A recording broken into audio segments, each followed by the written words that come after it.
After I lent him $800, my neighbor lied, called me a crazy loan shark, got me banned from the block party, and filed a harassment order. But then I found the signed IOU in my trash with his wife's signature, and I brought it to her with a smile. "That's what my neighbor, Brad, said while standing on my front porch, voice raised, fake outrage plastered across his smug face. His wife, Megan, was right behind him, arms crossed, watching me like I was some unhinged beggar. I was shaking, holding my phone up with our text messages pulled up. "You literally said you'd pay me back Friday, Brad." He laughed. "You're delusional, I don't owe you anything." Then he shut the door. That $800 was money I couldn't just shrug off. It was my rent cushion. I'd lent it to him because he said his truck transmission blew and he needed to get to work. He'd been friendly, helped me shovel snow last winter, invited me over for beers once. I thought he was decent. Dumb me. A week later, word started spreading around the neighborhood that I was harassing Brad, that I'd made up a fake debt and was stalking him for money he never borrowed. His story was that I'd gone off my meds and was shaking people down for cash I imagined they owed me. Then came the kicker. I got banned from the annual block party. The invite group chat had my name removed. Someone even posted a meme, "Beware the loan shark of Maplewood Drive." I tried to keep calm, thinking I could reason with him. I texted him one last time. "Brad, please, I just want my $800 back." He replied, "Stop contacting me or I'll get a restraining order." And guess what? A week later, a cop showed up at my door with a temporary harassment order. Brad had filed it. I had to stop all contact. I cried that night. The kind of cry where you can't breathe, the kind where your chest hurts. I wasn't just humiliated, I felt erased. Like everyone believed him. Then one morning, I took my trash can to the curb and noticed a crumpled paper wedged under a bag. I pulled it out, ready to toss it, but froze. It was the IOU, the one Brad had signed. His sloppy handwriting, my name, the date, $800 loan to be repaid in 2 weeks. And under his name, his wife Megan's signature as a witness.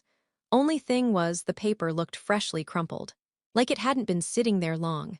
Like someone had tried to throw it away on purpose. That's when I realized. Someone, maybe Megan, had found it in his stuff and tried to make it disappear. So I cleaned it up, flattened it between 2 heavy books and made a copy. Then I walked right up to their house while she was outside watering her plants. I held the paper out to her and said, "Hey, Megan, you might want to take a look at this. I found it in my trash." Her face changed immediately. The watering can froze midair. And what she said next changed everything. Before all this, Brad and I had what I thought was a good neighbor relationship. We'd moved into the same street in Columbus, Ohio, around the same time, early spring, 3 years ago. He was the loud, confident, always grilling type. I was quieter, more reserved. But we got along. He'd help me carry groceries sometimes, and I'd bring over banana bread or extra chili when I cooked too much. Then came the night he showed up at my door, pacing and panicked. It was a Thursday evening in February. He said, "Hey man, I really hate to ask, but my truck's down. Transmission's dead. I can't get to work and the shop needs $800 for the part. I'll pay you back by next Friday. Promise." I hesitated. That was my backup rent money. But he looked desperate, and I'd been raised to believe neighbors help neighbors. So I said okay, but only if he'd sign something. He laughed at first, said, "Dude, come on, I'm not gonna screw you." But when he saw I was serious, he grabbed a notepad off my counter, scribbled down. "I, Brad Simmons, borrowed $800 from my name on Feb 16th to be paid back in 2 weeks. Then he signed it and said, "Happy now." Megan, his wife, walked in right as he was handing it back. She looked at me half curious, half embarrassed. "You really lending him that much?" she asked. I nodded. "Just until next Friday," I said. She shrugged, signed under his name as a witness and said, "I'll make sure he pays you." At first, I believed her. 2 weeks later, Friday came and went. No money, then the next Friday. I texted, polite at first. He said work was slow, that he'd get it to me next week. But next week became next month. Then radio silence. I'd see him out front, washing his truck, acting like nothing happened. The worst was when I overheard him at a barbecue telling another neighbor that I'd been hounding him over some imaginary loan. He actually said that with me standing 15 feet away. People laughed. I started to doubt myself. Was I overreacting? Was I making this bigger than it was? But every time I looked at my empty savings account, I felt that rage bubble up again. Then I found out he'd told the HOA president that I was unstable, that I'd been spying on Megan. I hadn't even spoken to her since that night. When the harassment order came, it felt like the whole street turned against me. I stopped going outside except for work. My hands shook every time I took out the trash, afraid someone would be watching, whispering. But the morning I found that IOU in my garbage, that changed everything. Because it meant someone knew. Someone had tried to cover it up. And when Megan saw that paper in my hand, her expression wasn't confusion or denial. It was fear. Megan didn't say a word for a good 5 seconds. She just stared at the paper, her face draining of color like she'd seen a ghost. Then she whispered, "Where did you get that?" "In my trash," I said. Crumpled up like someone wanted it gone. Her hand trembled a little as she reached for it. I didn't let go. I said, "It's a copy, the original's safe." She swallowed hard. "Brad didn't throw that away. He swore he never signed anything." I raised an eyebrow. "So he told you he didn't borrow money?" Her silence told me everything. After a long pause, she said, "Can you give me until tonight, please?" That stopped me. "For what?" "Just please," she said, voice shaking. Then she went back inside without another word. That night I sat in my living room staring at my phone. No texts, no calls, nothing. Around 10 p.m., I finally saw the glow of her kitchen light go out. I was about to head to bed when I got a knock on the door. It was Megan. Hoodie, jeans, eyes red like she'd been crying. She came in quietly and said, "You weren't supposed to find that paper." I said, "Yeah, well, I did, and I want my money." She sat down, holding her head. "Brad told me he paid you, said you were blackmailing him for more." I believed him at first, but then I found that note in his desk drawer 2 nights ago. I panicked and threw it out. I felt my stomach twist. "Why?" "Because if that came out, it'd ruin him," she said. "He's already in trouble with work over some missing money." That was the first hint that something way bigger was going on. "Missing money?" I asked. She looked up, tears welling. "He's been taking cash advances off company accounts. They were auditing his department. He said he just needed to move some things around until it blew over." I sat back, stunned. So the guy hadn't just scammed me, he was stealing from his job too. Then she said something that froze me. "He was planning to move the money into your account." I blinked. "What?" "He said you owed him for some side work, that he could show proof you were paying him under the table. It would make the audit look clean. That's why he's been saying you're unstable, to make you less credible if anyone asked." I felt my blood go cold. "So let me get this straight," I said. "He takes $800 from me, calls me crazy, trashes my name, and now he's setting me up to take the fall for his theft." She nodded slowly. "You were never supposed to find that IOU." I stared at her for a long time. My heart was pounding, my hands shaking. And that's when a car pulled into their driveway. Brad's truck. He was home early. Megan's face went white. "You need to go now." But I didn't. I stood up, looked out the window, and said quietly, "No, Megan. I think it's time I had a talk with your husband." Brad came in through the back door like he owned the world, still wearing his work uniform, khaki shirt with his company logo stitched on, oil stains up the sleeves. When he saw me standing in his living room, his smirk dropped instantly. "What the hell are you doing here?" he barked. Megan stood frozen, her hands clasped tight. "Brad, just listen." "Shut up," he snapped at her, then turned on me. "You're violating a court order, pal. You know what that means." I didn't move. "I found the IOU," I said quietly, "with your signature." "And Megan's?" His face twitched, just a tiny muscle by his jaw, but I saw it. "What IOU?" "The one where you borrowed $800 from me to fix your truck. The one you said never existed." He laughed, but it came out thin. "You're full of it." "I've got a copy," I said. "And I know you've been skimming from your job. Megan told me." That did it. His fake confidence cracked. He glanced at her like she'd just shot him. "Megan," he said, voice low, dangerous. "What did you tell him?" She backed up, shaking. "He found it, Brad. You said you threw it away." "I did throw it away," he yelled. "You went digging." They started arguing, voices overlapping, her crying, him cursing. I stood there watching it all unravel, realizing just how deep this went. Then Brad turned to me again, breathing hard. "You think that piece of paper's gonna save you? You've been harassing me for weeks. Everyone knows you're a nutcase. I'll tell the cops you broke in, that you threatened us." And in that second, I knew he meant it. He wasn't bluffing. He'd frame me in a heartbeat, so I left. Walked straight out the front door without another word, my hands shaking so bad I could barely unlock my car. As I drove away, I saw him in the mirror, standing on his porch, watching me, phone in hand. I got home, heart pounding, and 15 minutes later, red and blue lights filled my driveway. 2 officers came up to my door. One of them said, "Sir, your neighbor claims you trespassed and made verbal threats tonight." My stomach dropped. "He's lying," I said. "I have proof he owes me money." "Proof of a financial dispute doesn't excuse harassment," the cop said. "They didn't arrest me, but they warned me I'd be charged if there was one more incident." When they left, I sat on my couch in the dark, staring at the copy of that IOU. My whole body was shaking with anger and humiliation.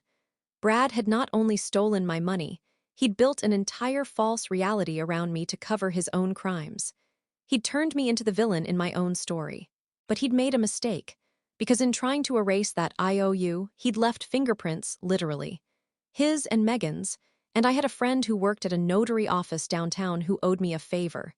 That night, I made a plan. Not just to get my $800 back, but to burn his whole carefully built lie to the ground. I didn't sleep that night. I sat there with the IOU under a desk lamp, staring at the smudged ink and greasy fingerprints on the corner. Every line of Brad's messy handwriting made my stomach twist. By morning, I had a plan. I called my friend Terry, who worked part-time at a notary and had experience verifying signatures for loan documents. I told him, hypothetically, if I have a signed document and want to prove it's authentic, what would I need? He said, a handwriting comparison, a timestamp, and a witness confirmation. Even if the other party denies it. Especially then. So I met him that evening at a diner off Broad Street. He brought his little signature verification kit, basically magnifiers and reference templates, and took a good look. After 10 minutes, he leaned back and said, "Yeah, man, that's real. The indentation marks match natural handwriting. This ain't copied or forged." That was step 1. Step 2 was riskier, getting the truth into the hands of people who'd believed Brad's lies. That meant the HOA board, the block party committee, and his employer. I didn't want drama, I wanted exposure. Clean, cold exposure. So I gathered everything. Screenshots of our text messages. Thank God I hadn't deleted them. A photo of the IOU, a copy of the police report from the harassment order, and a written statement detailing every date and time he'd lied or retaliated. Then I printed it all into a small, clean packet titled, "For Transparency," regarding false allegations by Brad Simmons. I sent one copy to his HR department anonymously, one to the HOA president, and one to the community group chat through a burner email. But the real blow was step 3. Megan. I texted her from a new number, "Meet me at the park tomorrow morning. You'll want to see this before it hits your husband's office." She showed up nervous, sunglasses on, looking like she hadn't slept. I handed her a copy of the packet. She skimmed it for 30 seconds, then muttered, "Oh my God, Brad's done." "I'm not doing this for revenge," I said. "I'm doing it because he made me look like a lunatic. And I'm tired of it." She looked at me for a long time like she was deciding whether to tell me something. Then she said, "He's been hiding more than you think." "What do you mean?" She hesitated. "There's a reason he's so desperate to cover the money trail. He's got another account in someone else's name." I frowned. "Whose name?" She didn't answer right away. Then she whispered, "Mine and yours." My stomach dropped. "What?" She nodded, shaking. "He used both our names to open an online account for some investment project. He used your email and my social security number. He told me it was just temporary to move some funds before the audit." That's when it clicked. The rumors, the harassment order, the unpaid loan. It wasn't random humiliation, it was groundwork. Brad wasn't just covering a lie. He was building a cover story in case the money trail ever got traced back to me. He'd been setting me up as the fall guy all along. I felt sick. My actual name was on one of Brad's fake accounts. Megan showed me a printout she'd taken from their home office. It was an online banking summary, small business account, under BM Home Repairs. The email tied to it was a mashup of mine and Brad's. And right there on the header, under Authorized Users, it listed, "Brad Simmons, Megan Simmons," my name. I just stared at it, barely breathing. "He used my information for this," Megan nodded. "He must have pulled it from that time you helped him set up his PayPal for the HOA dues." "Remember?" I remembered. He'd asked for help figuring out how to link it to his truck repair guy. I'd typed in my info as a test login on his laptop because his connection was glitching. He must have saved it. He'd used my name to help launder the stolen money from his job. And the harassment order, the rumors, the crazy loan shark, label, all of it was insurance. If anything came up tied to my name, no one would believe me. I'd already been painted as unstable. I felt a cold, focused anger build in me. Not the yelling kind, the kind that makes your hands steady instead of shaking.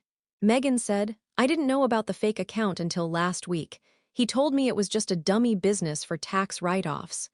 She took a deep breath. If his company finds that account, they'll think you were his partner. You'll go down with him. That's when I realized. Brad wasn't just a thief. He was meticulous. Every step of his plan had been crafted to destroy me if he went down. But he'd underestimated one thing: Megan was done protecting him. I asked, do you still have access to his emails? She nodded. He doesn't know I set up a mirror on his inbox. I get copies of everything. Then you can prove it, I said. She bit her lip.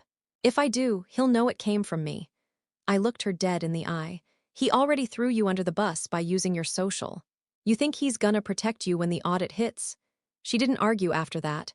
We made a plan. She'd forward me the financial emails, account numbers, and transaction logs. I'd hand everything, including the notarized IOU, over to his company's audit department and the local police fraud division. I'd do it cleanly, legally, no emotion. But that night, around midnight, I got a call from an unknown number. When I answered, it was Brad. You think you're clever, huh? He said, voice low and shaking with anger. I know what you're doing. Megan told me everything. My chest went cold. You're done, Brad. I've got your fake accounts, the IOU, and your wife's signature. He laughed, this weird, dark laugh that didn't sound like him. You really think I care about money anymore? You should have stayed quiet. You don't know what's coming. Then the line went dead. 5 minutes later, I heard a noise outside, tires on gravel. I looked out my window and saw headlights idling in front of my house. Brad's truck. I called 911 the moment I saw those headlights, but by the time the dispatcher picked up, the truck rolled off. No knock on the door, no damage, just that low, slow drive-by like a warning. The next morning, Megan called me whispering. He's gone, she said. Took his duffel bag and the truck, said he was heading out of town for a few days. I asked, did he say why? She hesitated. He said he had to make sure no loose ends could talk. That phrase hit me like ice water. She told me she'd gone through his desk after he left, the same one where she'd found the IOU. In the back, taped under the drawer, was a black USB drive. She didn't know what was on it, so she brought it to me. When I plugged it into my laptop, my hands were shaking. Inside were folders named with dates, all work-related. But one folder caught my eye. Insurance. Inside were scanned bank statements, photos of checks, and what looked like receipts for money orders, thousands of dollars. But the notes on them weren't normal. They had people's names, my name, Megan's, 2 other neighbors, and short sentences next to each one: unstable, obsessed, drinks during work hours, violent history. He was building dossiers on people, character smears. There was even a file labeled HOA leverage. Inside were screenshots of private Facebook messages, old texts, and rumors, the kind he'd been spreading for months. It hit me like a punch to the gut. This wasn't just about stealing money or hiding fraud. Brad was manufacturing narratives about people on our street. Megan sat beside me, silent, staring at the screen. He did this to his old neighborhood too, she finally said. He got fired from his last job for misconduct, but it wasn't what he told everyone. It was because he got caught trying to frame a coworker for theft. I turned to her slowly. He's done this before, she nodded. Tears were running down her cheeks. He told me once, after a few drinks, that he liked seeing how far people would go to protect their lies. He'd stir things up, then sit back and watch everyone turn on each other. It made him feel powerful. That was his sickness. That was his reason. He didn't just steal for money, he did it to control people, to watch them destroy each other while he stayed clean. He'd tell lies so convincing that when the truth finally came out, no one would believe it. He thrived on that. Megan whispered, he said you were the easiest one, said you were too quiet, that no one would believe you even if you screamed. I sat there staring at that USB drive, every part of me shaking, not from fear, but from realization. Brad hadn't just taken $800. He'd stolen my reputation, my peace, my sense of reality. He thought he'd buried me in a fake story. He had no idea that story was about to become his. The next 72 hours were a blur, but I was done reacting. It was time to finish this cleanly, the way he never expected. Megan handed me everything. The USB, the mirrored emails, even a few voice memos Brad had left on their shared iCloud account, rants about how idiots at work were catching on, and how he'd already set up a patsy. Those words were mine now. I went straight to the police fraud division with the packet I'd prepared earlier, now updated with the USB evidence. The detective, a middle-aged guy named Ramos, listened quietly as I laid it all out: the IOU, the fake account, the harassment order, the setup. When I showed him the insurance folder, his eyebrows shot up. "You understand what this means, right?" he said. He wasn't just covering his tracks. He was orchestrating a smear campaign to build credibility in case he got caught. "Exactly," I said. "And he used my name to move money from his company's accounts." Ramos took a deep breath. "We've been getting complaints from his employer, too. You're not the first." By the time I left the station, they had enough for a warrant. 2 days later, I got a call. Brad was picked up outside Dayton. He'd tried to withdraw $12,000 from an ATM using a fake business debit card, the one tied to the account with my name on it. When they searched his truck, they found a burner phone, a stack of cash, and printed copies of those fake dossiers. It all unraveled fast. His company pressed charges for embezzlement and fraud. The police added identity theft, falsifying financial documents, and harassment. When it hit the local news, my phone blew up. The same neighbors who'd laughed behind my back started sending messages like, "Hey, sorry we believed him, and can you believe what he was doing?" I didn't answer most of them. But when the HOA president stopped by in person, red-faced, holding a sorry for the misunderstanding gift basket, I said, "Maybe next year I'll come to the block party, if I'm invited." He nodded like a scolded kid. Megan moved out a month later. She left a short note in my mailbox that said, "You were right, I'm sorry, thank you for ending it." Brad took a plea deal. 5 years plus restitution to every person he'd dragged into his schemes.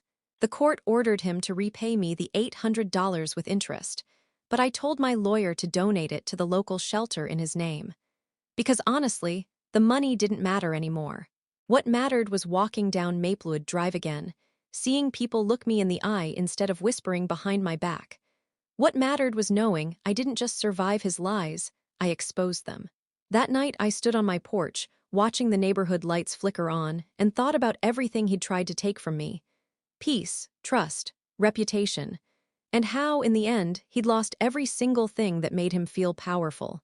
I smiled a little, the kind of quiet, tired smile that comes when the storm finally ends. He called me the crazy loan shark. Turns out, I was the one who finally collected.